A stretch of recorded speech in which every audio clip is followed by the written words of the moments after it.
Комплектация безвоздушного распылителя. У всех безвоздушных распылителей стандартная комплектация. Сегодня на примере возьмем Oxy 495. В комплекте с покрасочными аппаратами идет шланг высокого давления 15 метров 1,4, то есть у вас 15 миллиметров диаметра самого шланга.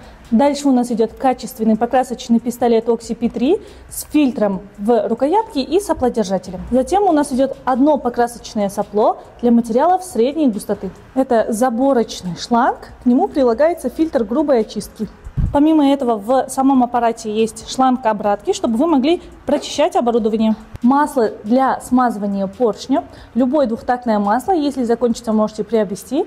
Заливается непосредственно в оборудование и обеспечивает долгосрочную службу ваших сальников. Также идет удлинительная трубка длиной в 50 см. Важная деталь, не теряйте сальник, который находится внутри. Аппарат у нас тройной фильтрации. Первый фильтр в пистолете, второй фильтр грубой очистки и третий фильтр непосредственно в самом аппарате.